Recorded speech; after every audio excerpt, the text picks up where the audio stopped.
The fog of London was thick that evening, making the sound of horse hooves quiet and covering the lamps along Baker Street in a dull yellow circle of light. I remember it very clearly because it was on a night like that when Holmes first spoke to me of the strange case that would lead us into a maze of lies, shadows, and hidden science. The air felt heavy, a feeling that the city itself was holding its breath, waiting. Holmes sat across from me in his armchair, his eyes shining in the dim light as he looked at the faint sparkle of stars above the rooftops outside our window. He had been quiet for a while, and when he finally spoke, his words had the sound of someone who is already in another world. "Watson, have you ever thought about what secrets are not under the ground, but above us, hidden under the sky?" That question was the first step into the mystery I will now try to tell you about. The case I have come to call the secret beneath the astronomer's dome. Before we go deeper into the fog of this story, I would ask you, dear listener, to help support the work we do to bring these stories of Holmes's adventures to you.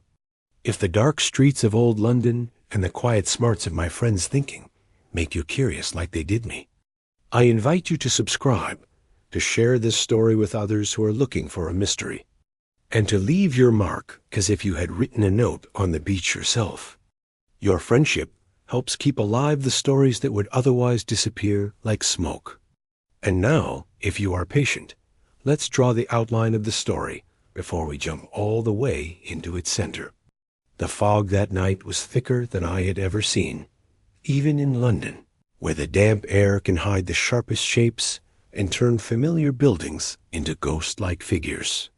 It stuck to Baker Street as if a giant hand had wrapped the road in pieces of gray wool, and the lamps, which were just dim circles of dull gold, seemed almost ashamed of being so weak. In our sitting room at 221B, the air was warmer, but it was just as heavy. The fire glowed low, and its embers painted faint red shapes on the grate, while the air was thick with the familiar blue clouds of my friend's tobacco smoke. Holmes sat by the fireplace, his dressing gown hanging around him with a kind of messy style, his eyes half closed, but shining with the fire inside a mind that never stopped. I had been trying to read the evening newspaper, The Strand, but my mind was wandering more than I was reading. Holmes, I noticed, had barely said a word since dinner. He leaned back in his chair, with his fingertips touching, his eyes looking at the ceiling as if a hidden group of stars was drawn on the plaster. The silence might have made another person nervous, but after many years with him, I knew to wait. His times of seeming to do nothing were just the start of sudden smart ideas, and to interrupt him was to risk breaking the thin web of thinking that was already half made in his mind. At last he spoke, not with the burst of sureness I had expected, but in the low, thoughtful tone of someone thinking out loud. "Watson," he said, "we are always busy with crimes in the alley, the living room, and the account book. But there are mysteries that are not beneath our feet, but above our heads. Have you ever thought that the skies themselves might cast shadows on people's lives?" I admit I stared at him, feeling a little confused. "Are you talking about astrology?" I guessed, not able to hide a bit of disbelief. Holmes smiled a little, and his lips curved with a hint of humor. "Astrology? Bah! No, Watson. Leave the old superstitions to the fakes. I'm talking about the work of those who spend their nights studying the sky with tools of steel and glass. The astronomer looks into darkness deeper than the most secret crime. But isn't it possible that his discoveries could also lead a bad person to do wrong?" Before I could answer, there was a sharp knock of knuckles on our door, so sudden and demanding that both of us jumped. Mrs. Hudson's well-known footsteps followed quickly, and her voice announced a visitor. "A gentleman to see you, Mr. Holmes, at this late hour, too." Holmes sat up straight in his chair, and his sharp face became alert. "Show him in, Mrs. Hudson." His voice was calm, but I could hear in it a faint vibration of interest, like a violin string shakes when a note of its same sound is played nearby. The door opened, and a man stepped nervously into the light of our lamp. He was a middle-aged man. His face was pale, and his eyes were wide, nervous, and circled with sleepless red. They darted around the room as if he was afraid of being followed, even inside these safe walls. His clothes looked like he had dressed in a hurry, an overcoat thrown loosely over his shoulders, a scarf tied crookily, and boots splattered with dirt from the street. But it was the shaking of his hands that most showed the storm inside him. "You are Mr. Sherlock Holmes?" he asked, his voice rough and unsure, as if he hadn't used it in a long time. "I am. Please sit down." Holmes pointed to the chair across from his own. "You arrived, sir, at a strange time, and in a state that suggests something is very wrong. Will you please tell us your name?" The man lowered himself into the chair as if he had no strength left. "My name," he said, "is Mr. Jonathan Armitage. I come from the Royal Observatory." Holmes's eyes shone, and he gave a quick look at me, as if to say, "You see, Watson, the heavens send their messengers, even as I speak of them." Then he leaned forward, his eyes fixed on our visitor with a sharp focus that few people could stand. "The Royal Observatory," he repeated softly. "And what storm has driven one of its men through the fog to Baker Street at midnight?" Armitage swallowed hard. His eyes flickered to the door, as if to make sure it was closed. "It is not safe to speak freely," he whispered. "But know this, a man has disappeared, an astronomer who was well known. His absence is being kept a secret. His co-workers do not dare to whisper about it. And I am afraid I am being followed." His voice broke, and he pressed a shaking hand to his forehead. "I beg of you, Mr. Holmes, protect me. For what I know, others would silence me." The fire crackled softly in the grate, and in that dim light I saw Holmes's expression sharpen, the mask of laziness gone, showing the cold smarts underneath. "A vanished astronomer," he murmured more to himself than to us. "And secrecy, silence, being followed. Yes, Watson, it seems the heavens have indeed cast a shadow on our lives on earth." Outside, the fog pressed close against the windows, as thick as velvet curtains. Inside, the stage was set. Mr. Jonathan Armitage sat hunched in the armchair, his hands squeezing and unsqueezing, as if his very bones were shaking with fear. I had seen men hurt on the battlefield who handled their pain with more strength than this pale astronomer showed in our fire-lit sitting room. The fog outside pressed against the window panes, making the world quiet, while inside the only sounds were the creak of the chair as Armitage moved, and the quiet rustle of Holmes's fingertips touching under his chin. "You must calm down, sir," said Holmes gently, though his eyes were hard and watchful. "Speak plainly, and do not leave anything out. The hour is late, but we have enough time for the truth." Armitage took a breath as if getting ready for a deep dive. "It is my coworker, Professor Charles Ellery. 3 nights ago he disappeared from the Royal Observatory at Greenwich. One moment he was at his telescope studying the movements of Saturn's rings. The next he was gone, leaving behind his tools, his notes, even his overcoat.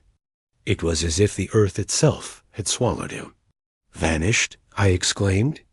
"Surely the police—" "The police have not been called," Armitage interrupted, his voice sharp with desperation. "The leaders of the observatory forbade it. They insist the matter must be kept secret from the public, so it does not cause jokes or scandal. They whisper of a mental breakdown, of a sudden escape, of things too strange to say out loud. But I know better. Ellery was not a man who imagined things. He was exact, careful, a slave to the facts of the heavens. And yet—" His voice shook, and his eyes darted to the door once more. "Yet in the days before he disappeared, he was not himself. He spoke of lights where no star should be, of shadows that moved, even though the tools did not move. He hinted at some great discovery that would change everything we understand. I thought he was overworked. Now I fear. Holmes leaned forward, his thin hands stretched out as if to catch the man's very words. You fear he has been silenced? Yes, Armitage cried, his calmness breaking. Silenced. By whom I cannot say, but I know this.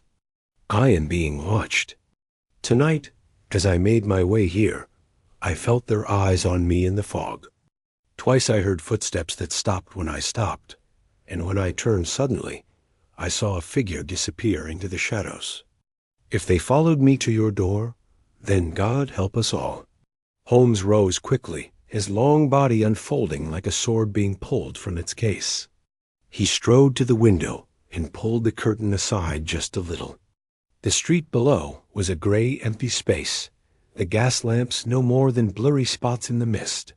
He stood for a long moment, his outline drawn against the glass, and let the curtain fall back. Watson, he said softly, would you be so good as to see that the revolver is nearby? Our visitor's fears are not for nothing. I obeyed at once, taking the gun from its drawer and placing it on the table. Armitage's eyes followed my action, and I saw a bit of relief cross his tired face. Holmes sat down again, but now he leaned forward, every line of his body tight with energy. Mr. Armitage, he said, you have told me of your co-worker's disappearance and of your own suspicions, but I must have more. Tell me of Ellery himself, his habits, his friends, the exact kind of his research in those final days. Leave nothing out, no matter how small it may seem. Armitage nodded weakly, his fingers twisting the scarf around his neck. Ellery was a man of lonely habits. He lived on the observatory grounds in a simple room next to the great dome. His life was the telescope, the clock, the star chart. He had few friends and even fewer fun activities. Yet in the last 2 weeks, he grew restless. I found him writing. Like crazy in his notebooks, pages of numbers and drawings that made no sense even to those of us who knew math. When I asked him about it, he grew angry and secretive. Twice I caught him burning papers in his grate, and once his voice dropped to a whisper. Once I found him in the dome at dawn, speaking as if to someone I couldn't see. When I asked who he was talking to, he jumped like a guilty man and swore he had been practicing a speech. But I swear to you, Mr. Holmes, there was something unnatural in his eyes. Holmes's gaze had grown sharp, like a hawk's, and I knew by the tapping of his fingers against the arm of his chair that he was sensing the shape of some hidden pattern. These notebooks, he said suddenly, what has happened to them? They are gone, Armitage replied, his voice breaking. The day after Ellery disappeared, I searched his room. Every book, every scrap of paper, every chalk drawing on his slate, gone as if wiped clean by an invisible hand. Only his telescope remained, pointed not at the stars, but at some fixed spot near the horizon, as if he had tried to see through the very fog that covered us tonight. The fire in the grate gave a sudden pop, scattering sparks on the fireplace floor. The sound made Armitage jump badly, his eyes wide with terror. I could not help but feel sorry for the poor man, worn thin by fear and secrecy. Holmes, however, looked at him with that strange mix of sympathy and non-stop logic, which was his nature. You have done wisely to come to me, he said at last. But wisdom alone will not be enough. From this hour, you must place yourself completely in my hands. You will speak to no one of what you have told us. You will return to the observatory tomorrow as if nothing has happened, and you will watch with the greatest care everything that happens around you. Report to me the instant anything important happens. Do you understand? Armitage bowed his head. I do, and may heaven allow me to live to make such a report. Holmes's expression softened, though his eyes still shone with that strange light that came to him when a truly unique case appeared. Fear not, Mr. Armitage. Those who hide in the fog may think they are not seen, but even fog cannot hide footprints from the man who knows how to read them. Watson and I will see this matter through, no matter what. The clock on the mantel struck 1. Armitage rose unsteadily, and Holmes himself walked him to the door, warning him to take a cab directly to his rooms and not to walk a single step alone. When at last the sound of the cab's wheels faded into the fog, Holmes returned to the fireplace, his face alive with fierce excitement. "Watson," he said, "notice it well. A vanished astronomer. Secret papers, lights where no star should be, and a terrified coworker chased through the London mist. We stand at the beginning of a mystery whose solution may touch not just upon crime, but upon knowledge itself. Prepare yourself, for we have started on a strange journey indeed." And with that, he sank once more into his chair, his long fingers drumming on the armrest, while outside the fog rolled ever thicker against the windows, as if the night itself was trying to seal its secrets from us. It was late the following afternoon when Holmes and I set out for Greenwich. The fog of the night before had thinned a little, though the air still had that strange chill that seems to get into your very bones, a dampness born of river mist and autumn's breath. Our cab rattled through the winding streets, its wheels splashing through puddles left by the morning's light rain, while the voices of street sellers and the clang of distant bells rose faintly above the quiet clatter. Holmes sat beside me, his head bent in thought, his eyes shining with the inner light of someone who fits pieces together on an invisible chessboard. "Watson," he said at last, "you remember our visitor's description of Ellery's final days. The sudden secrecy, the frantic math, the telescope aimed not at the heavens, but at the horizon. Think, my dear fellow, what does an astronomer look for when he turns his eyes toward the earth rather than the sky?" I frowned, turning the idea over in my mind. Some event on earth, maybe. A reflection of an eclipse on the clouds. A signal, perhaps. Holmes tilted his head slightly, the faintest smile on his lips. Just so, a signal. But from whom, and for what reason? That, Watson, is the knot we must untie. The observatory soon rose before us, its great dome standing out against the darkening sky like the crown of some sleeping giant. The air was quiet around the place, broken only by the faint rustle of the trees and the distant calls of boats on the Thames River. There was a serious majesty in that building of stone and iron, its dome shiny with a layer of damp, its narrow windows glowing faintly like watchful eyes. To me, it seemed more like a tomb than a workplace, a vault where secrets slept under lock and key. Armitage met us at the gate, his face looking just as worn out as it had the night before. He cast worried looks over his shoulder as he led us inside, his voice little more than a whisper. "I told no one of my visit, Mr. Holmes, as you told me, yet I cannot shake the thought that I am being watched." Holmes gave him a quick nod, but his eyes were already looking over the grounds, noticing the damp prints of boots on the gravel, the faint scrape on the gate's latch, the flickering of a lantern put too quickly in its holder. No clue escaped him, and I felt once more that strange thrill that always came with the opening moves of his investigations. Inside the observatory, the quiet deepened. The air smelled faintly of oil and dust, mixed with the sharp smell of burnt-out lamp wicks. Our footsteps echoed softly on stone floors, worn smooth by years of walking.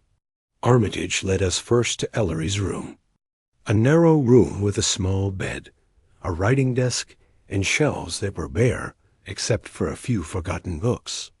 The grate was clean, though when I looked closer, I saw a trace of gray powder between the stones, the ghost of papers that had been burned.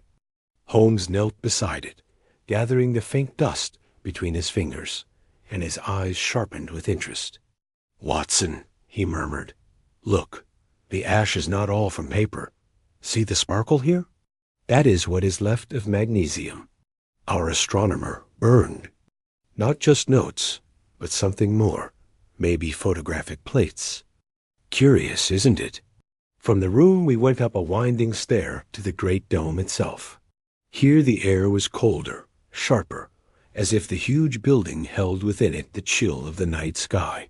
The telescope, a magnificent tool of brass and steel, stood up like a cannon aimed not at enemies of flesh and blood, but at the stars themselves. Yet, as Armitage had told us, it was not pointed toward the heavens. Its long barrel was fixed low, pointing toward the horizon as if trying to see through the fog itself. Holmes stepped lightly around the platform, his hand brushing the polished rail, his gaze fixed on the machinery with the keen delight of someone finding a puzzle box. "Note, Watson," he said softly, "the angle of the telescope, the setting of the dials. This is not a casual mistake. Ellery fixed it on purpose and held it so. But why? What object lies in that direction?" He turned quickly to Armitage. "When you last saw him, did Ellery speak of what he saw?" Armitage's eyes darted nervously. "Only in pieces. He spoke of a glimmer, a pulsing light on the skyline, too regular to be an accident, too precise to be natural. He said it was calling to him, as if some intelligence wanted his attention. I told him to rest, to eat, but he only grew more focused. That night he vanished." Holmes stood motionless for a moment, his figure tall and thin against the curve of the dome. His eyes narrowed as if he was looking not at the metal around him, but through it into the mystery beyond. Then he knelt suddenly. At the base of the telescope, where a few pieces of chalk lay on the stone, he gathered them quickly, and when I looked at them, I saw they had faint markings, curves, numbers, a series of dots and lines, as if part of some drawing. These were hastily erased, Holmes noted, yet not completely lost. Our friend Ellery was plotting something. Not the path of a planet, but a signal. Yes, Watson, a signal, earthly or otherwise. The word sent a strange chill through me, though I hardly knew why. The echo of it seemed to stay under the dome, as if the very walls had heard and whispered it back. At that moment, a faint sound broke the silence. A creak of metal, a scrape of a shoe on stone. Holmes raised a hand, and we froze. From the shadows beyond the platform, a figure darted suddenly, as fast as a striking cat, and vanished down the stair. Armitage cried out in alarm, but Holmes was already moving, his long legs carrying him to the stairwell with a speed I could hardly match. We gave chase through the winding hallways, the sound of footsteps ahead pushing us on. The intruder fled, like a shadow, twisting through passages with the skill of one who knew them well. Once I saw him, a dark, thin shape with a scarf pulled across the lower half of his face. Then he was gone, swallowed by the maze of halls. At last we stopped, breathless, the echoes of the chase fading into silence. Holmes stood stiff, his eyes glittering with that strange, fierce joy that danger brought out in him. "So, Watson," he said softly, "our astronomer's disappearance is no accident. There are watchers here, prowlers in the very heart of the observatory. And where there are watchers, there is a reason." He drew a deep breath, straightened his coat, and the faintest smile played on his lips. "We are on the trail, my dear fellow, and it grows stronger with every step. The morning after our chase through the maze-like passages of the observatory, Holmes and I were back in Baker Street, our minds still troubled by the shadowy figure that had gotten away from us. Holmes had said little on our return from Greenwich.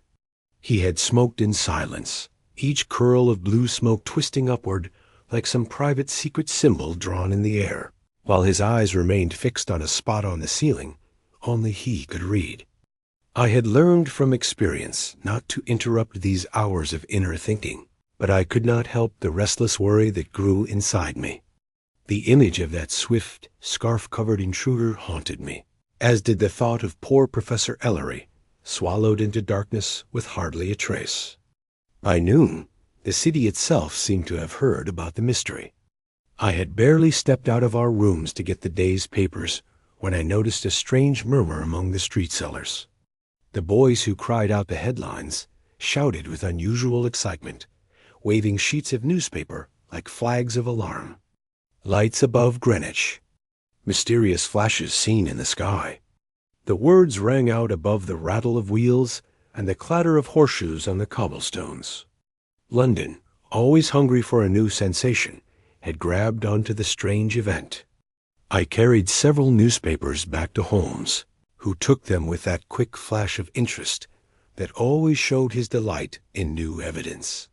Together, we looked over the reports. The Evening Standard had a story from a cab driver who swore he had seen a pale gleam, pulsing 3 times in a regular pattern above the observatory dome. The Daily Telegraph repeated the words of a night watchman who claimed that, on 2 occasions, he had seen glowing figures like lanterns moving on their own inside the grounds. Most curious of all was a short article in the Strand, which said that several scientists had seen flashes that seemed to be neither lightning nor the northern lights, but something controlled and deliberate. Holmes put down the papers with a quiet laugh that held no humor. Whispers, Watson, whispers thrown on the wind. Already, the city is making up its legends. Give it 2 weeks, and they will speak of fiery chariots or spirits of the dead. Yet beneath such nonsense there is a seed of truth. These reports are too alike, too similar in their rhythm. Lights in the sky, 3 times repeated. Does that not sound like the language of signals? I nodded, though worriedly. But signals from whom, Holmes? From some secret group, or... I hesitated, not wanting to say the wilder idea that had crept into my thoughts. Holmes's eyes glimmered as he leaned back in his chair, his long fingers pressed together. You remember Ellery's notebooks, which vanished so completely? I believe they contained calculations of just such a signal. Not mere stargazing, but communication. Whether the sender is from Earth or not is yet to be figured out. But mark my words, Watson. Whoever sent that scarfed prowler to silence us fears what Ellery discovered. And that fear is the surest guide to its importance. That evening we went out once more into the London streets, because Holmes wished to test the popular rumors by watching for himself. The fog had lifted a little, replaced by a thin sheet of drifting cloud through which the stars shone with on and off clearness. We made our way along the riverbank, the river washing blackly against its stones, the lamps stretching in 2 rows like pale guards. From time to time Holmes paused, lifting his eyes to the heavens with the same stillness I had seen on soldiers waiting for the signal for battle. Near midnight, as we stood on a quiet stretch of path, it came. A sudden flash, not bright, but clear. A cold shimmer on the horizon above Greenwich. A pause, then another, then a third. 3 gleams in a measured pattern, then darkness once more. The pulse was as regular as the beat of a clock, yet unlike any natural event I had known. Holmes's breath escaped him in a sharp hiss. There it is, Watson. The very rhythm of purpose. Some hand somewhere is striking its message upon the sky, and Ellery, it seems, was listening. We returned to Baker Street in silence, my mind filled with ideas too wild to say. Once seated again by the fire, Holmes filled his pipe and stared into the embers, the smoke circling his thin face in a ghostly veil. At last he spoke, his voice low and deliberate. There are, Watson, 3 possibilities. First, that this is a trick of light and air that imaginative minds have seized upon. Second, that it is the work of some human group, using lanterns or reflectors to send a message to those who know the code. And third, he broke off, his eyes narrowing. Third, that it is what Ellery believed, a signal from beyond our world, caught by chance and studied to his danger. I do not say which is true, but whichever it is, men have already killed or are being killed to bury it. He drew deeply on his pipe, then fixed me with that piercing look that always seemed to strip away my doubts. You see, Watson, why we must act quickly. The rumor has passed from cab driver to newspaper, and soon it will pass to the public in pubs and living rooms. Panic and guesswork will spread like fire through dry wood. If we are to find the truth, it must be before the city loses itself in made-up stories. At that instant, a sharp knock rattled our door. Mrs. Hudson, startled, called up the stair. "Another visitor, Mr. Holmes." Holmes rose at once, his face alive with that fierce energy that came to him when the game was on. "Midnight visitors, Watson. The city is plotting to deliver its riddles to our fireplace. Let us see which ghost seeks us now." And with that, he moved to the door, the fog and the whispers of London pressing close upon our doorstep. The visitor who entered our sitting room that midnight was not covered in fear like poor Armitage, nor sneaky as the shadowed figure we had chased through the dome, but quick, businesslike, and calm on the outside. He was a thin man in plain clothes, with spectacles glinting in the lamplight, and he carried under his arm a leather case bulging with papers. Holmes's eyes flickered once over him, and I could see that in that instant my friend had already figured out the man's job, habits, and purpose. "Mr. Holmes," said the stranger, bowing slightly, "I ask for pardon for calling so late. My name is Henry Rathbone. I, too, am connected to the Royal Observatory, though in a smaller job than Professor Ellery. I conic risk to myself, but I must. I believe you are already aware of his disappearance." Holmes gestured him to a chair without a word. His eyes shone with that hard brightness which comes to him when the scent of truth is strong. Rathbone placed his case upon the table, unlatched it with nervous fingers, and drew out a bundle of notebooks bound in worn leather. "I took these from Ellery's room before they were destroyed," he said quietly. "The others, most of them, are gone, carried off by those who would see his work buried. But these, which he hid behind a loose stone in the wall, I found. I have kept them hidden until now. They are beyond my understanding, but perhaps not beyond yours." Holmes grabbed them eagerly, his long fingers fanning the pages, his sharp eyes darting across the strange drawings and numbers. To my own eyes, the contents were confusing. Thick columns of numbers mixed with hand-drawn pictures of the heavens, arcs drawn across circles, and series of dots and dashes that looked like a code. It was a snowstorm of thinking, a chaos of symbols whose meaning was beyond the grasp of normal reason. "Watson," Holmes murmured, "look here at the rhythm. 3 dots, pause, 3 dots, pause. Not random scribbling, but a written record. The professor was writing down the very flashes we ourselves saw. And here, angles, directions. He was charting the source. Yet see how the numbers waver, grow messy. He was chasing something hard to catch, as if the signal shifted even as he recorded it." He turned quickly to Rathbone. "You risked much in bringing these to me. Tell me, why now?" The man's face hardened. "Because I have been followed these past 2 nights. Twice I returned to my rooms to find my desk searched. A man, tall with a muffler drawn high, was seen lingering near my rooms. I fear Ellery's fate will soon be my own. It is better to give these to one who may act, and to die with them hidden." Holmes nodded, his eyes never leaving the pages. "You did wisely. These will not leave my sight until the truth is revealed." For nearly an hour he bent over the notebooks, his eyebrows together in concentration, his pen darting across fresh sheets as he tested numbers and traced patterns. I sat in silence, watching the smoke curl around him, the lamplight shining on his sharp profile, the steady murmur of numbers escaping his lips.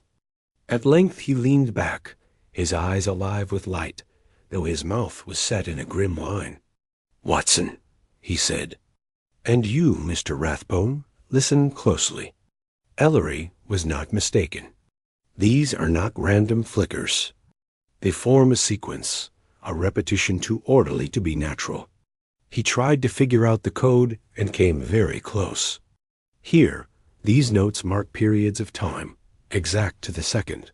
Here, a series of symbols that suggests an alphabet, simple but deliberate. In short, gentlemen, we are dealing with a message. Rathbone took a sharp breath. From whom? For what purpose? Holmes's eyes glimmered with that strange mix of delight and danger. That, sir, remains the question.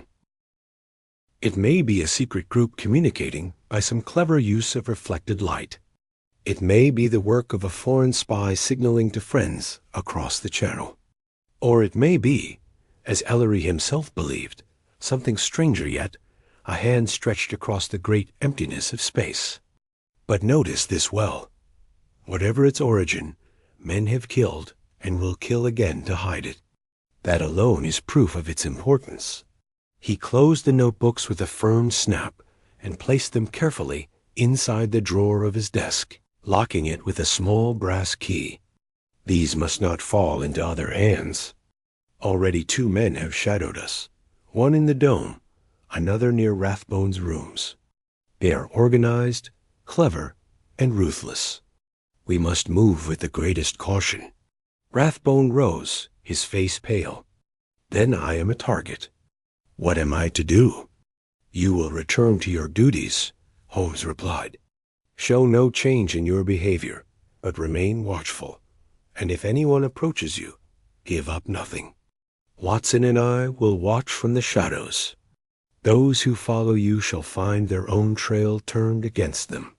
When at last Rathbone left into the foggy night, Holmes stood by the window, his hands clasped behind his back, his gaze fixed on the blurry glow of the gas lamps beyond. I knew that posture well. It was the pose of a man listening not to the world's noise, but to its hidden music. Watson, he said softly, we hold in our hands pieces of a code that could change the balance of reason itself.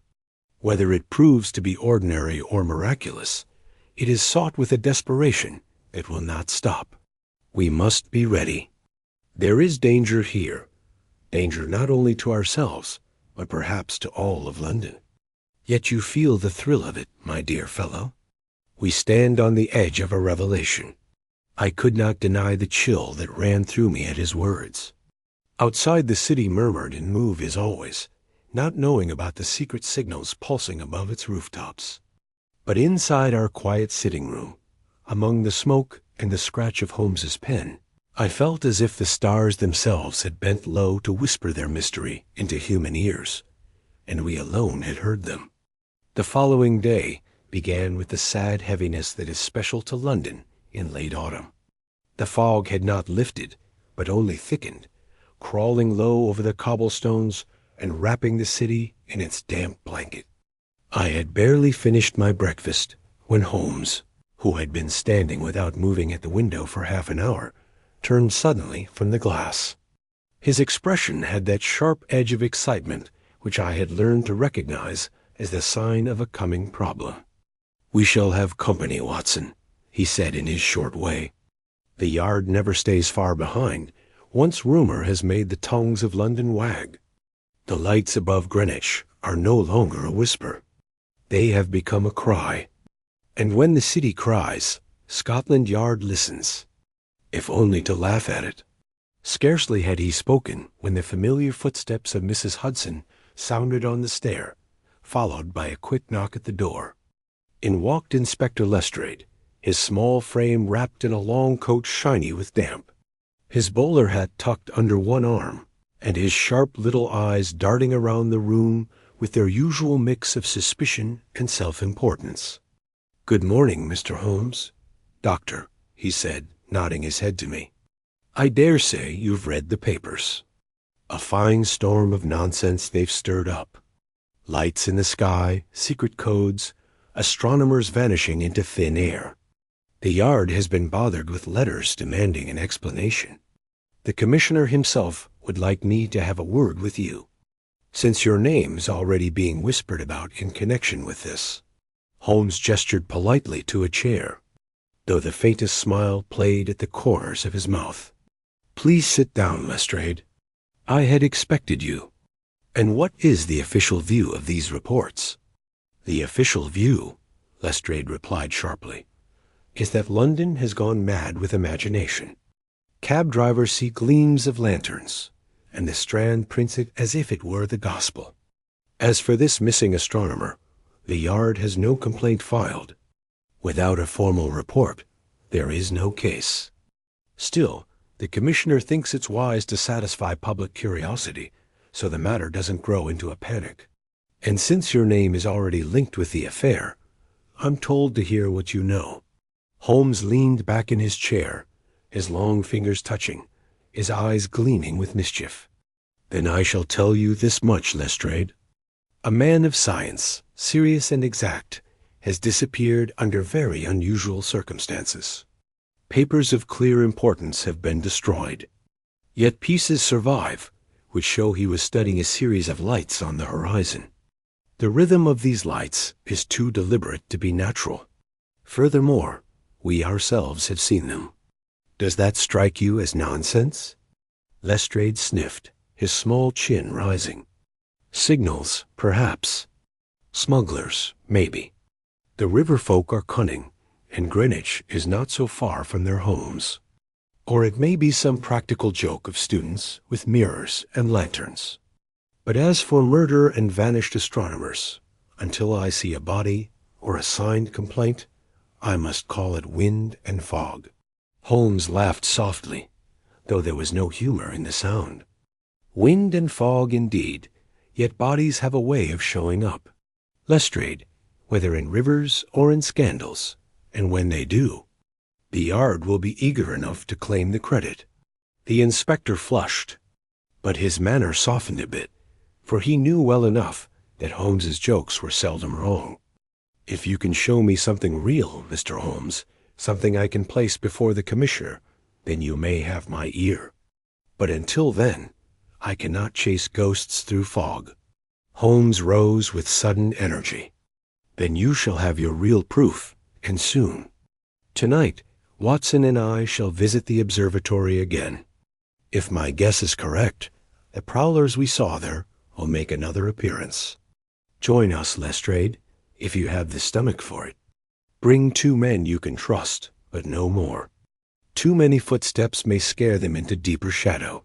Lestrade eyed him narrowly, but I could see the familiar pull of curiosity eating at his doubt. Very well, Holmes. I'll humor you. Tonight at Greenwich, then. 8 o'clock. Holmes tilted his head. 8 o'clock, and bring your strongest lanterns. The fog is a better friend to villains than to honest men. With that, Lestrade left, leaving behind him the faint smell of damp wool and official doubt. Holmes turned to me, his face alive with the thrill of the chase. You see, Watson, the game gets more interesting. The Yard comes unwillingly. Yet it comes, and when Lestrade sees with his own eyes what we have seen, his doubt will crumble. Prepare yourself for a long night. There will be fog, and there will be shadows. But there will also be a discovery. That evening found us once more climbing the hill to Greenwich, the city's lights glimmering dimly behind us, muffled by the ever-present mist. Lestrade and 2 constables met us at the gate, their lanterns glowing like ghosts. Armitage waited inside, his nerves worn almost to the breaking point, while Rathbone hovered nearby, clutching his papers like a lucky charm. Holmes directed us quickly to the dome. The huge room was silent, its telescope stretching upward like a spear thrown against the heavens. The air was chilly and full of expectation, as though the stone itself waited for a drama to unfold. We put out all but the faintest light, and there we waited, Holmes ready like a hunting dog, Lestrade stiff with doubt, and I myself torn between fear and excitement. The hours crept by, then just as the great clock struck 11, it came, a flicker on the horizon, faint, then again, then a third time. 3 pulses of cold light, steady, deliberate, mocking the silence of the night. Good Lord, whispered Lestrade, his doubt vanishing as the truth blazed before him. It's real. By all that's holy, it's real. Holmes's eyes shone with triumph. Yes, Lestrade, real enough to frighten men into murder. Now, do you see why Ellery vanished? He had seen too much and understood too nearly. Even as he spoke, a sound broke the quiet. A scrape of leather on stone, the faint clink of metal. Shadows moved at the base of the dome. Lanterns flared, and the constables sprang forward. Shouts rang out, echoing in the room. Figures leaped from hiding, their faces masked, their hands armed with clubs. The observatory, silent for centuries, roared suddenly with the noise of a struggle. I confess the moment swept me with both terror and excitement. The crash of boots on the stairs, the cry of "Hold him!" From Lestrade, the sudden glare of lantern light on masked faces. It was chaos and theater in equal measure. Yet through it all, Holmes moved with cool precision, striking down one intruder with the bottom of a lantern, seizing another by the wrist, and throwing his weapon aside. When at last the struggles died down, 2 of the prowlers lay in custody, their mufflers torn away, their faces pale and hardened. The 3rd had slipped into the fog outside, vanishing like smoke. Holmes stood tall among the ruin of overturned stools and scattered papers, his chest rising with the fierce satisfaction of a hunter whose prize is at last within his grasp. He turned to Lestrade, whose face showed both triumph and confusion. "There, Inspector," he said calmly, "are your real proofs. These men are no ghosts of the fog. They are agents of someone we shall shortly learn about, and with them the veil begins to lift." Lestrade, breathing hard, could only nod. The fog outside pressed close against the windows, but inside the dome the truth had begun to shine. The captured men sat gloomily in the narrow room next to the dome, their wrists tied with strong rope, their faces pale in the lantern light. Lestrade, flushed with victory, was already practicing in his mind the report he would give to the commissioner. Yet I, who had long watched Holmes at such moments, knew that these prisoners were just pawns in a bigger game. The gleam in my friend's eyes told me plainly that the heart of the mystery was not in their capture, but in the shadows from which they had come. Holmes questioned them quickly, yet their lips remained sealed. Neither threats nor promises, neither Lestrade's yelling nor the constable's grim presence could get more than a few mumbled denials. These were hardened men, disciplined by fear of some power greater than the law. When asked their master's name, they exchanged glances, then laughed bitterly, as though even asking the question showed an ignorance too great to deserve an answer. Holmes watched them closely, noticing every twitch of a muscle, every flicker of an eye, but when at last he stepped back, it was with a shrug of seeming unconcern. "Keep them, Lestrade," he said. "Guard them well, but expect little. These are just the outer guards of a castle we have not yet stormed. Their silence tells me more than words. They fear what stands behind them, and fear is a language I can read." He turned swiftly to Armitage and Rathbone, who had stayed on the doorstep, their faces worried and anxious. "Gentlemen," he said, "your observatory holds not just science but secrecy. I must know, and know at once, whether there are private societies, groups of scholars, or secret groups that have joined your work. Have you heard whispers of circles that meet without the approval of your colleagues, sharing knowledge not for discovery, but for power?" Armitage paled and stammered, but Rathbone, after a long pause, drew from inside his coat a folded bundle of papers. His hand trembled as he laid them on the table. "I had hoped to keep these back, Mr. Holmes," he confessed, "but you have forced the truth from me. Ellery was not alone in his research. There is, or was, a society calling itself the Astronomical Brotherhood. They claim to seek knowledge beyond the limits of ordinary science, blending mathematics with ideas too strange for the lecture hall. I found these notes once, left carelessly on Ellery's desk. I copied them before he discovered I had seen them. Read, and you will see why I was afraid to speak. Holmes unfolded the papers with eager fingers. They were densely written, the ink hurried, the handwriting uneven. By the flicker of the lantern light, I saw phrases that chilled me. The dome is our temple. The signal must not be betrayed. Those who oppose the Brotherhood shall vanish as starlight before dawn. Holmes read swiftly, his lips pressed together, his eyes flashing with cold fire.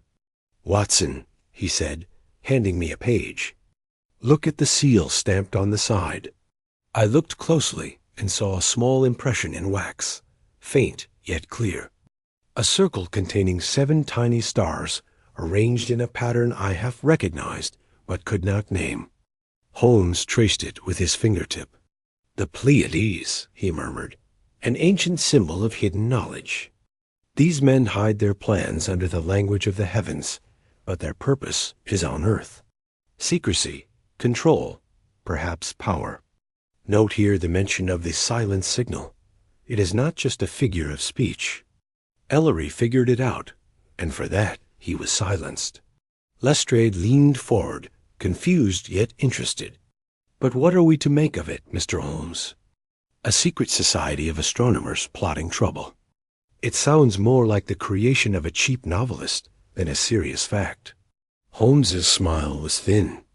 "And yet here they are, Inspector, their papers, their seal, their thugs lurking in the dome.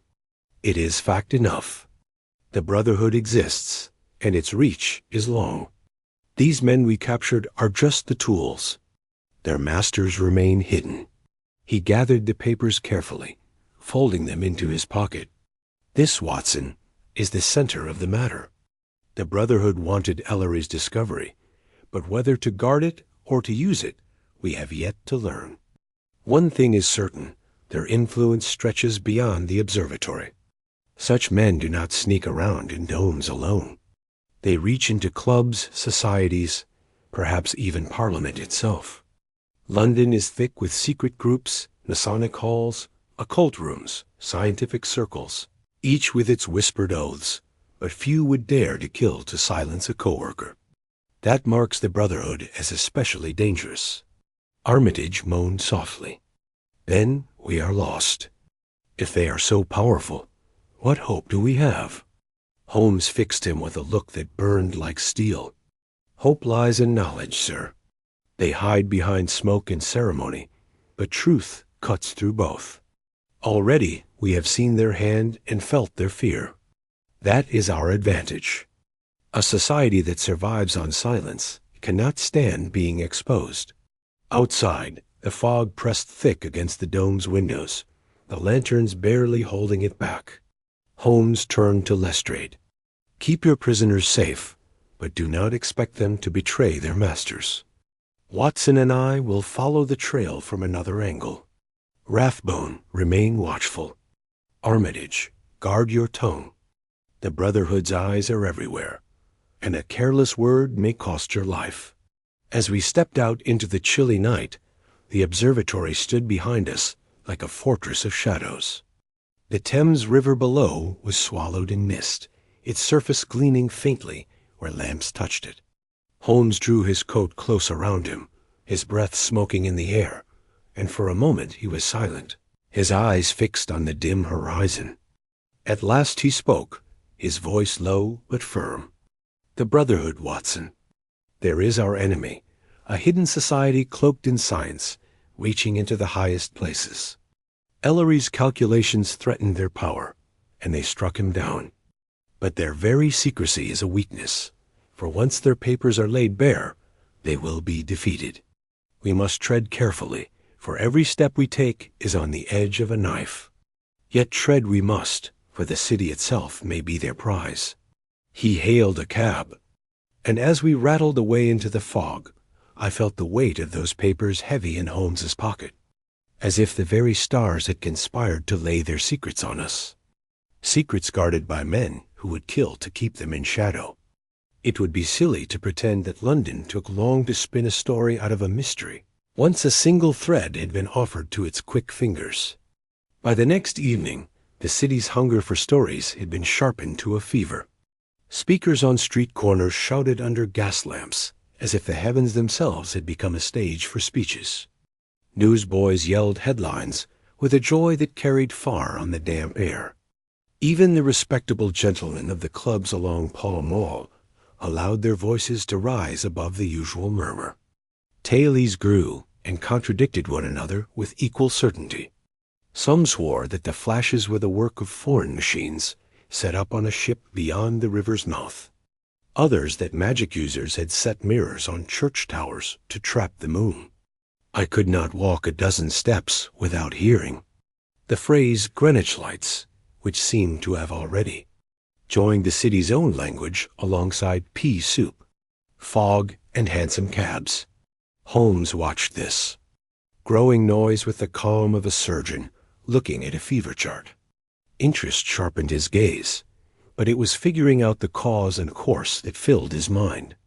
We stayed close to Baker Street that day, for Holmes had sent 2 messages whose replies he expected with an impatience hidden under a calm appearance. The first went by a fast messenger to a certain toolmaker in Clerkenwell, a quiet fellow who had supplied Holmes in past cases with devices that would have startled even the clever, Mr. Faraday. The second was sent by telegram to a contact of Holmes's at the Royal Society, a mathematician of cool temper and excellent reputation who knew the observatory staff and their habits. "If there is something rotten," Holmes said, sealing the envelope with a firm thumb, "it will have crept along the parts where power and pride meet. Men who play at being priests in the temple of science do not easily accept a non-believer." By late afternoon, the fog thinned to a dull smear, and a pale sun, like a coin rubbed nearly smooth, pressed through for an hour before giving up. With dusk, that strange feeling of expectation returned to the air, and we dined early at a simple restaurant. Holmes eating little, his long fingers drumming a code of their own on the table, while his thoughts traveled beyond the walls. On our return to Baker Street, we found a small package waiting for us, wrapped in brown paper and string. Holmes set it on the table and cut the string with a penknife. Inside lay a small tube fitted with lenses and a hinged mirror, something between a spyglass and a surveyor's toy. Its brass surface was dull under the lamp. A note in a neat, tiny handwriting came with it. Adjustable helograph reader, tuned for low light. Mirror pivot allows for scanning the horizon. Your instructions were followed. S. Holmes's eyes brightened like a violinist's to a newly strung Stradivarius. He set the instrument on the windowsill, aimed along the line that would give a view toward the southeast, and made a tiny adjustment to the mirror until the faintest glimmer from the street, lamp a street away, sprang sharply into focus on a pale card he had propped against our tea tray. "It will serve," he murmured, and I felt the small hairs on my forearms stir at the quiet confidence of his words. We had barely finished our coffee when the second reply arrived. A quick telegram in which the mathematician, one Mr. Faulkner, confirmed what Holmes had suspected. Certain members of the observatory's leadership group had lately been unusually private in their meetings, holding after-hours talks for which no notes were kept. A senior assistant, Faulkner named him, but Holmes just tapped the name once with his forefinger, had been seen arriving with gentlemen not known in the astronomy community. Men in plain clothes, yet with a dramatic manner, their eyes bright with a fire that is uncomfortably close to obsession. "The Brotherhood wears many masks," Holmes said quietly, "but obsession is a piece of clothing they cannot quite take off." Toward 11, we took our places at the window. Holmes set the lens and mirror, darkened the room except for the breath of the fire, and waited with the patience of a stalking owl. My own nerves were less calm. There is something unsettling in waiting for a message whose very sending may bring danger to one's head.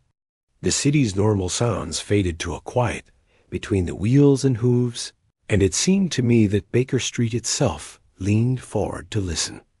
At last, a pale thread brightened above the black ribbon of the horizon in the direction of Greenwich.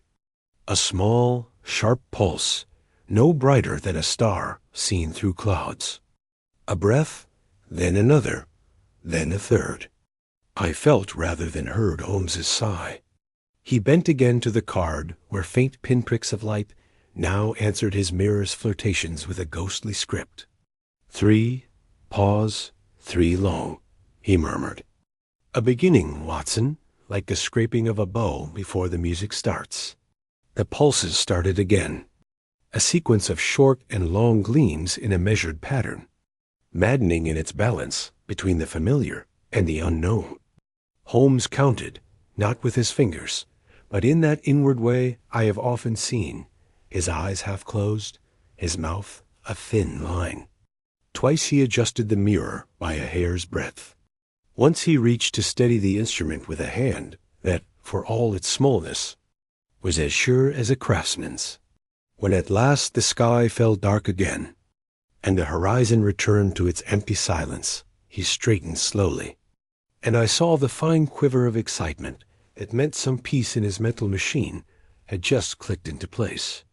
"Watson," he said, tapping the card where faint pinpricks dotted the surface like the most delicate of star patterns. "If this is a human code, it is a strange one. If not human, it borrows cleverly from our habits. There is repetition, always the repetition, in a framing I have seen in Navy signaling. Yet the rhythm is off, as if a foreign language were speaking through Englishmen's lips. Ellery saw this. His later pages are messy because the rhythm itself was unsteady under his eye, not in its timing, but in its placement. The source moves? I repeat it. Then not from a fixed lantern or a tower. Not fixed, he said. A moving source, slow, deliberate, kept to a narrow arc. A boat low on the river, perhaps, or something on wheels on the observatory's grounds, and hidden except for the slit of its message. Or, he broke off, and there came into his eyes that cool fire I had seen when he stood on the moor at Baskerville Hall and read the ground as if it were a page. ... or the telescope itself, turned from the stars and forced into service as a shuttered mouth. Before I could speak, the quiet cracked like ice underfoot. A distant cheer, carried strangely clear by the damp night, rose from beyond Marylebone. Then another and another, moving like a wind through streets we could not see. I hurried to the landing and leaned over the stair rail. Doors were opening. A street seller below pointed with his knife. A maid in a shawl peered up past her master's shoulder.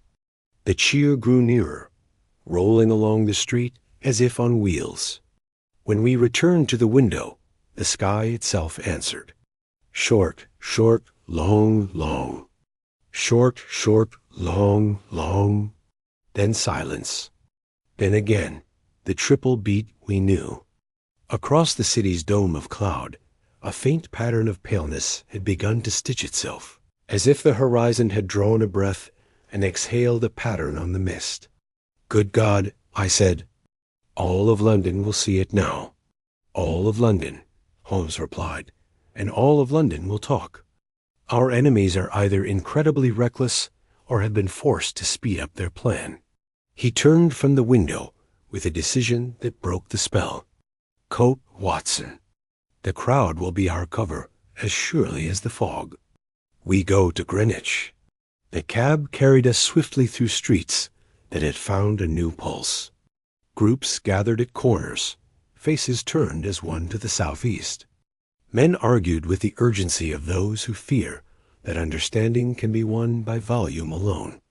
Twice our cab driver had to slow where a bus had stopped to let off passengers who preferred to stand in the open air and stare like astronomers of the pavement. As we climbed the hill, the river below lay like ink spilled from an overturned bottle. The lights on it were blurred into wavering pieces. The observatory rose, dark and still against the whitening sky. Holmes paid the cab driver and led the way on foot beyond the gate, which opened to his touch with a soft complaint of iron. Whether from neglect or because a friend had left it unlatched, I cannot say. Inside the grounds, the air had the strange chill of places that keep their own weather. No crowd had yet entered. The Brotherhood's hand, if it was here, had been careful to lead curiosity elsewhere. Holmes paused, bent down, and with a motion of his palm, asked for my patience. He studied the gravel as a scientist might a sample, then moved to the grass and traced a dim, narrow arc with the toe of his boot, where small wheels had pressed a line through the damp. A carriage of sorts, he breathed, but not for men, for a tool. Note the stops, evenly spaced, and here the tiny scorch marks where oil has spat from a lantern shutter. We followed the faint track as one follows a scent. It led not directly to the great dome, but to a smaller building, whose door, though closed, showed the recent passage of men by the smear of damp on its brass plate and the subtle warmth of its latch. Holmes laid his ear to the panel for a count of 10, then straightened, turned the handle, and led us into a narrow room, lit only by the afterglow of a heater. The mechanical smell oil, warm metal, the singed smell of cloth was thick in the air. Against the inner wall, half covered by canvas, stood a device like a cannon on a low carriage, its opening masked by a sliding plate fitted with gears of unusual fineness. Beside it, a logbook lay open, and on the page, the neat hand I'd come to know as Rathbones had entered times and directions with final precision. Holmes's expression did not change. It sharpened. He moved to the logbook, read, and then, with the gentlest touch, closed it and slid it into his coat. So, he said very softly, our quiet assistant is bolder than he appears, or more involved. The Brotherhood could not rely on the randomness of the heavens. They built their own. And this silent signal has rolled tonight, not just across Greenwich, but if those reflections we saw on the city's face are true, on half of London's underbelly of cloud, the message widens. Therefore, the audience is larger, or the reply they seek is farther off. From somewhere beyond the building came the softest scuff of leather on stone.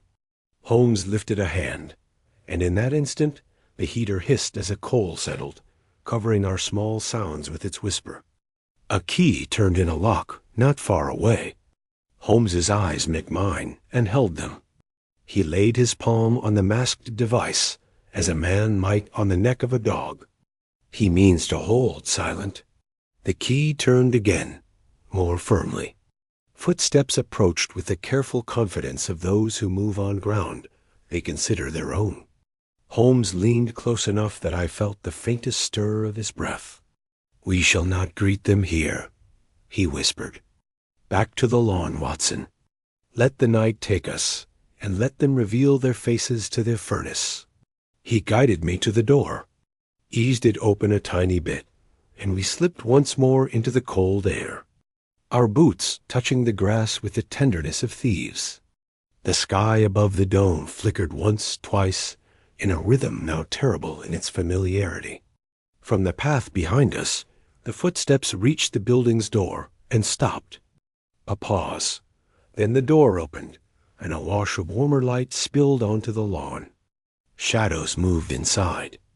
A voice, low, sure, and to my surprise, instantly recognizable, spoke a word whose echo seemed to travel across the months since we first heard it under safer lamps in Baker Street. Holmes's fingers closed briefly on my sleeve, and in that pressure I felt both excitement and danger. "Now, Watson," he breathed, and the night itself seemed to draw a sharper breath in answer. The voice that floated from the building struck me like a blow. It was unmistakable, though I barely dared to believe my ears. Calm, measured, and touched with an air of authority. It belonged not to some foreign spy, nor an unknown fanatic, but to a man whose face I had seen more than once at the gatherings of learned London. Rathbone, the very Rathbone who had trembled in our sitting-room, who had pressed Ellery's saved notebooks into Holmes's keeping with such a show of honest fear. The trickery of it chilled me to the bone. Holmes's grip on my sleeve tightened as the heater light showed him more fully. Rathbone stood beside the shuttered device, no longer the nervous helper, but in charge, giving orders in low tones to two masked friends. His hand traced the gears with practiced familiarity. His voice carried the crisp sureness of one who commanded obedience. Gone was the shaking, the sneaky glance, the stammer of fear. In their place was confidence and passion, the face of a man captivated by his own secret power. "We align with the dome at midnight," he said. "The signal must be sent 3 times, then stopped. If the reply comes, the Brotherhood will know the city is ours to guide." Holmes's eyes gleamed, but his face stayed emotionless. He pressed a finger to his lips and drew me back into the deeper shadow of the observatory lawn. From there we watched in silence as Rathbone and his men busied themselves with the device. The gears clinked softly, the heater hissed, and through the narrow slit the cold light pulsed outward once more, marking the heavens with its deliberate rhythm. At length Holmes whispered, his voice barely able to be heard, "The mask is torn away, Watson. Rathbone's hand is on the very throat of this case. Yet patience. A hunter does not spring until the prey has fully revealed itself." We crept nearer to the great dome, using the fog as our cloak. The huge building stood above us, its iron ribs black against the pale flicker of the sky. A side door gave way to Holmes's skillful touch, and soon we stood inside the hollow dome, where Ellery had last been seen alive. The telescope rose upward in solemn grandeur, its brass gleaming faintly in the gloom. The air was charged, as if the stone itself trembled with the weight of what was happening. Holmes moved swiftly, his gaze darting over the floor and the instrument. At the base of the stair, he paused, bending to lift a scrap of cloth caught on a splinter of wood. It was a piece of a sleeve, dark with some stain. He examined it briefly and slipped it into his pocket. "Ellery struggled here," he murmured, dragged downward. The Brotherhood seized him inside his own temple. From below came the muffled sound of approaching feet. Holmes drew me into the shadow of the stair, and we watched as Rathbone himself entered the dome, his friends trailing behind. He strode to the telescope and laid his hand on its brass frame as though on the altar of some strange faith. His voice rose, carrying through the huge space with serious passion. "Brothers," he intoned, "we stand where Ellery failed. He saw the truth, yet feared to embrace it. His weakness was our opportunity. Tonight we announce the signal not in whispers, but in thunder. Let those who watch from afar know that the Brotherhood holds the key. Let the city's fog be our paper, the sky our pen." Holmes's breath stirred beside me, but still he waited. The trap must be sprung at the precise moment. Rathbone lifted a hand, and his friends moved to the telescope's gears, adjusting it with swift precision. The great tube shifted, groaning softly as it swung to a new position. Then, with a flare of hidden lanterns, the signal blazed anew, stabbing through the dome's slit to pierce the night beyond. That was the instant Holmes chose. With a leap, he jumped from the shadows, his voice ringing sharp as a pistol shot. "Hold, Rathbone. Your act is ended." The effect was electric. The friends started back in alarm, one stumbling against the rail, the other fumbling for a club. Rathbone wheeled, his face turning white as he saw Holmes's tall figure advancing across the platform, a revolver steady in his hand. I followed close, my own weapon drawn, the echo of our boots growing in the dome until it seemed the very stars had joined our cause. For a heartbeat, the Brotherhood hesitated, caught between fighting and running. Then Rathbone drew himself up, his spectacles glinting in the lantern light, his expression hard as stone. "You are too late, Holmes. The signal is sent. Even now the reply may come. Strike us down if you will. You cannot silence the heavens." Holmes's gaze was icy. "It is not the heavens that speak, but your own deceitful hand. Ellery knew too much, and for that you silenced him. But you miscalculated. His truth survived in the very pieces you failed to burn, and in those pieces your treachery is written plainly. Rathbone's lips curled in a sneer. Yet ... I saw his hand tremble as the constables we had stationed at the gate burst suddenly into the dome, Lestrade at their head. Lanterns flared, voices shouted, and the friends were seized before they could flee. Rathbone alone remained standing, defiant, though the color drained from his face. Lestrade's voice rang out, harsh with triumph. In the name of the law, Henry Rathbone, you are under arrest. The man gave a short, bitter laugh. The law? He cried. What is the law beside the order of the stars? You are blind men grasping at shadows. Even now the brotherhood extends beyond your reach. Strike me down, and another shall rise in my place. Yet his bravery rang hollow against the clang of handcuffs. Holmes stood silent, his revolver lowered, his gaze fixed not on Rathbone, but on the opening above, where the night sky was vast and mysterious. The signal had ceased, yet its echo seemed to linger, as though the heavens themselves remembered the strange pattern traced upon them. When at last Rathbone was led away, protesting with the passion of a fanatic, Holmes remained motionless, his figure tall and thin in the lone light. I touched his arm, and he started slightly, as though drawn back from some great distance. Watson, he said softly, we have cut off the serpent's head, but I fear the body still squirms. Rathbone is just one branch of the Brotherhood. Their roots sink deep, and their branches stretch wide. Tonight we have seen their masks slip, but the true face lies hidden still. Outside the fog pressed close, muffling the voices of Lestrade's men as they led their prisoners away. The dome was silent once more, its great telescope pointing skyward like a question without an answer. And as we went down the stair, I felt the chill of the night pierce me to the bone. For Holmes's words echoed in my mind with heavy importance. The serpent still squirmed, and the stars themselves were witnesses. We reached Baker Street before dawn, the fog thinning to a pale soup that allowed the lamps to be seen. Like tired guards relieved at last, Mrs. Hudson had left the fireplace ready. At Holmes's nod, I lit a match and coaxed the coals to life until the grate breathed a low red glow. Holmes did not remove his coat. He stood with his shoulder to the mantelpiece, staring past the flames into a middle distance I could not share. The smoke from his pipe drew faint rings that rose and broke silently against the gloom above our heads. Outside, the milkman's cart rattled and faded. Inside, the quiet seemed a thing with weight and shape, as if the room itself had taken in the night and held it in its lungs. Rathbone will talk, I guessed, more to break the silence than from belief. Lestrade will see to that. With the device seized and the logbook in your pocket, the case. Holmes lifted a hand, and the sentence shrank on its own. No, Watson.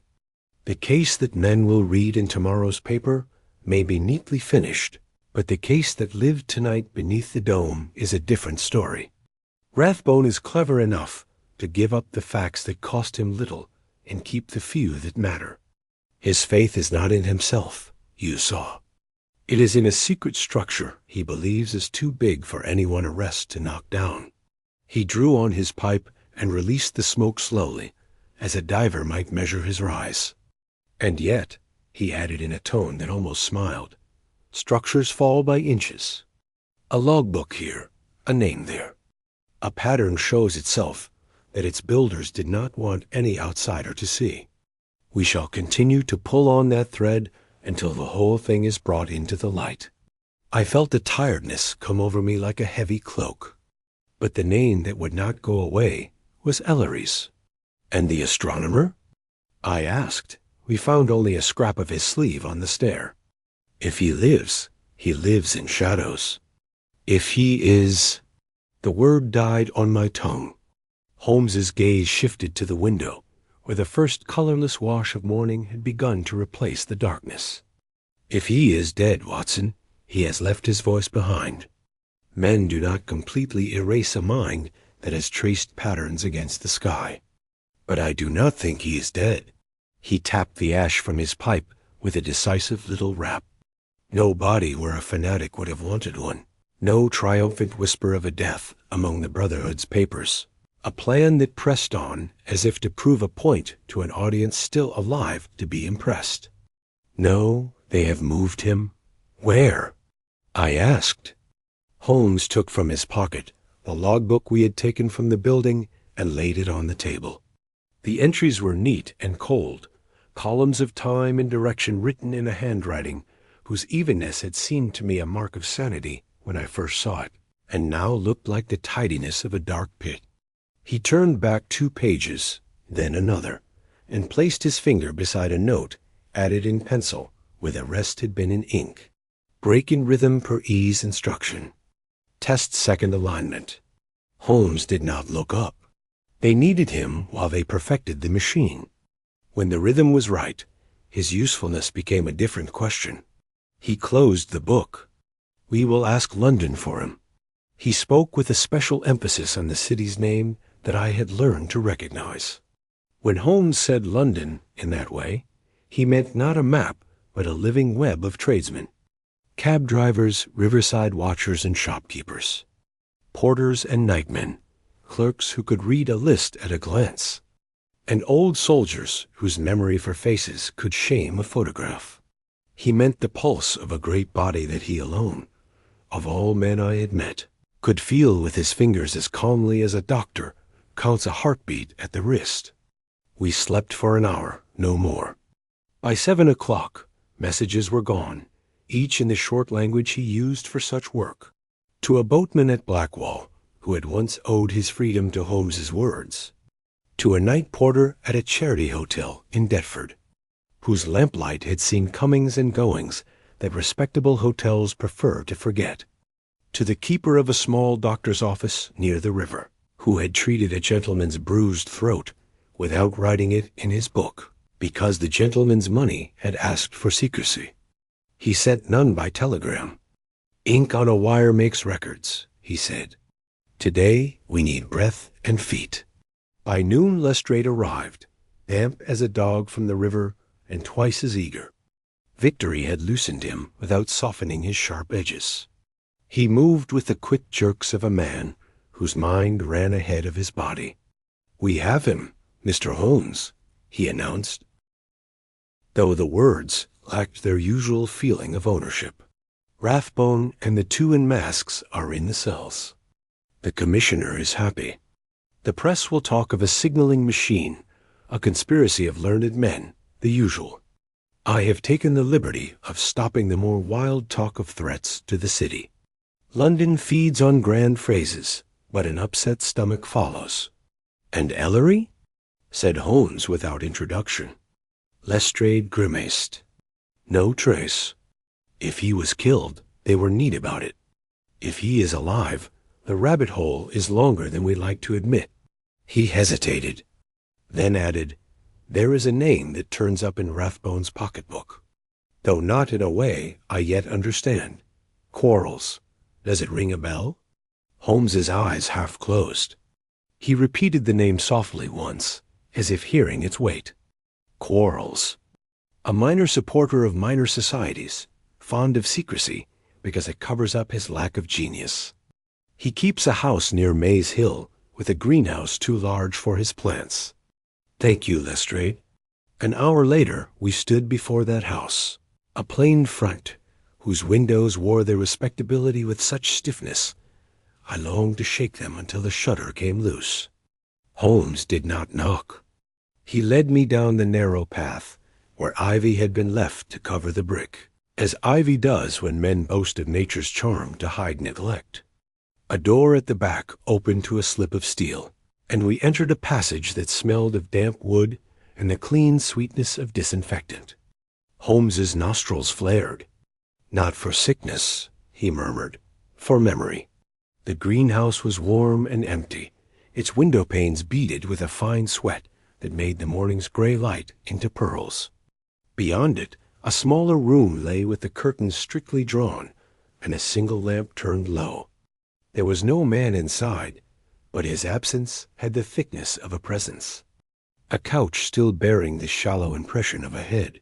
A rug with a mark from a chair leg that had been moved and replaced with a care that failed to hide the mark. A basin whose water had a film that had not yet settled.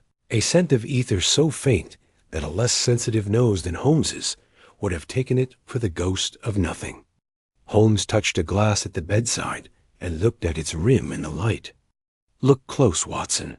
I did, and saw the finest crescent of white on the crystal, as if the lip that had touched it were powdered. "Chalk," I said. "Not chalk," he answered. "Magnesia, the old cure for the sourness that follows fear." He straightened and placed his hand on the padded arm of the couch, then after a thoughtful pause, lifted the cushion. Beneath it lay a square of folded paper. He opened it only far enough to read, and then refolded it with a gentle precision I had seen him use for letters that came from only one address in the world, and reached only him. "We shall take this home," he said simply. "The man who wrote it knows how to speak in his own voice through another's hand." We left as we had come and walked in silence to the corner before hailing a cab.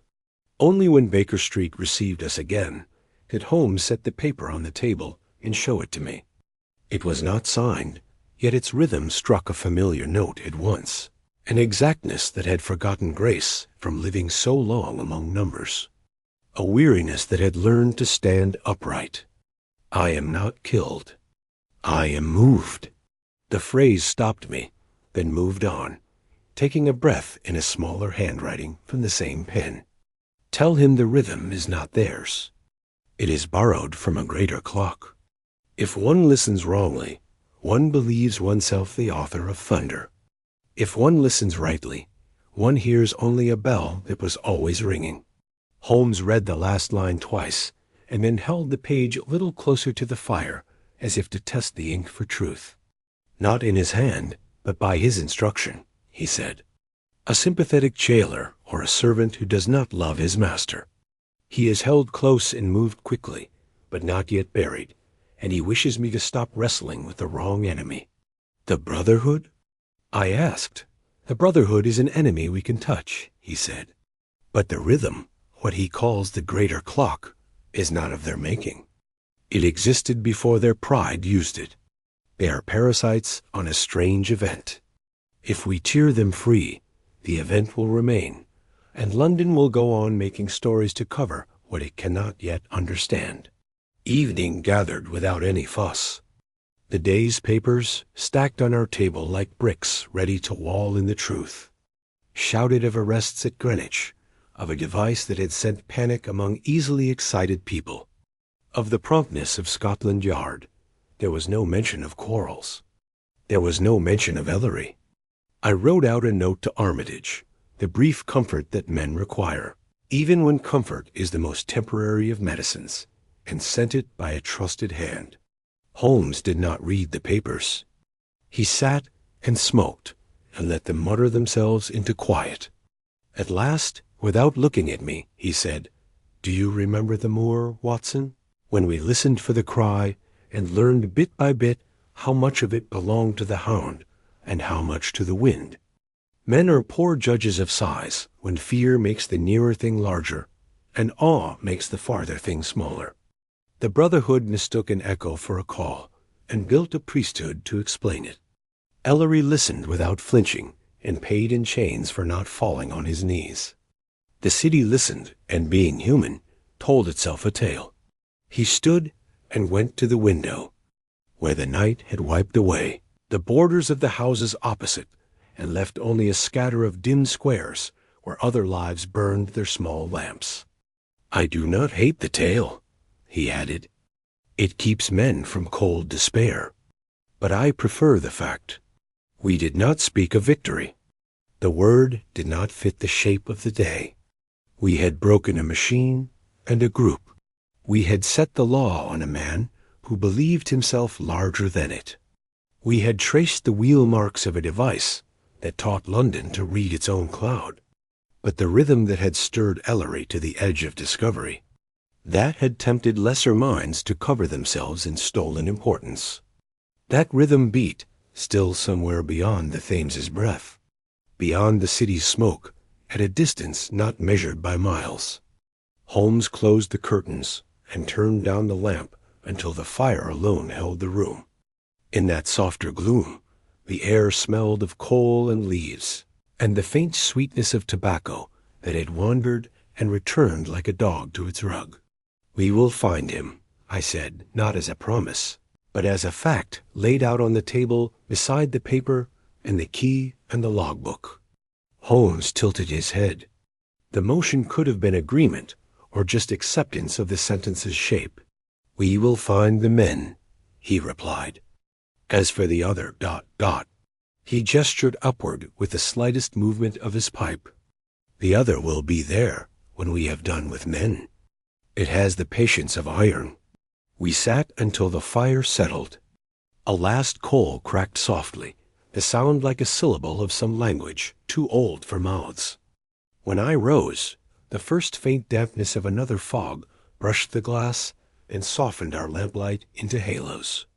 Holmes remained by the fireplace, his thin profile cut from shadow and ember glow. His eyes turned, if not outward, then not quite inward either, to that area where his mind met the world, and the world gave up its secrets one by one. In that position, which I have come in old age to think of as the truest picture of him, he seemed less a man than a listening instrument, tuned to a sound most of us do not hear, yet half suspect controls our uneven music. I do not know whether a reply ever came to the signal we saw in the Brotherhood's mind. If it did not speak in lights that a Londoner could cheer at from a doorstep. Perhaps it spoke in a silence that made a certain astronomer rise from a couch in a shuttered room and smile with an exhaustion that was not despair. Perhaps it spoke in the small shaking of a fanatic's belief as handcuffs closed and a machine fell quiet. Perhaps it spoke not at all, because the bell Ellery named had always rung and needed no ear to make it true. I set down only what we saw and did, and where I guess, I do so with a druggist's caution and a soldier's respect for the unknown that lies beyond a ridge, even when the map swears there is only a field. When I blew out the lamp, the darkness received us with a softness that was almost kind.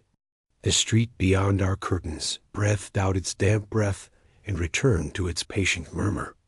Holmes, whose profile had not changed, let the ash fall from his pipe with the neatness of a man finishing a problem, and said with the barest trace of weariness, "Tomorrow, then." "Tomorrow," I answered, and the word made a bridge across the small gap that separates two men every night, who have gone too far together to pretend to be ignorant and not far enough to claim knowledge. We crossed it and slept, and above the city, the great dome turned with the earth without notice, and the stars, so far that men's crimes could not smudge them, and so near that a single lens could bruise a heart, burned in their ancient order and were silent. Thus ended what I have decided to call the secret beneath the astronomer's dome. The arrests at Greenwich filled the columns of the press for 2 weeks, though the story was quickly dressed up in the clothing of ordinary plots. The public was told of a signaling machine, of foreign trouble and secret groups, and soon their curiosity was satisfied by newer scandals. Of Ellery, the papers said nothing, for his name was hidden by those who preferred silence to explanation. Yet Holmes and I knew better. Somewhere beyond the reach of that morning's fog, he lived still, guarded or hidden, a witness to a greater rhythm whose sound London was not yet ready to hear. Holmes spoke of the case only once again. It was on an evening weeks later, when the fire burned low and the city dozed under its familiar blanket of smoke. He stood at the window, gazing through the veil toward the uncaring heavens, and said quietly, "We have measured the Brotherhood and found it lacking. But the rhythm, Watson, that remains. It will remain long after Rathbone's name is a footnote, and even ours are dust." Then he turned back to his violin, and the matter was closed. For myself, I set down the tale because memory has weight, and silence can sometimes be heavier than words. If I have colored events with the awe I felt, it is because awe was their very nature. I have watched Holmes snatch truth from footprints, from cigar ash, from the faintest tremor of a voice, but never before had I seen him stand so near to something vast and unknowable. He did not flinch. That, more than any deduction, remains in my mind. And so I leave it here in ink on the page for those who in the future may wonder what shadows walked beside us under London's lamps. The observatory stands still, its dome revolving as it always has, its telescope once more fixed on the orderly heavens. The fog still drapes Baker Street. Cabs still rattle over the stones. And Holmes still bends his genius to the puzzles of men. Yet when the night grows quiet and the city's breath slows, I sometimes think I hear again that pulse on the horizon, faint, deliberate, patient as eternity. Perhaps it is only memory. Perhaps it is only imagination. But perhaps it is the bell that was always ringing.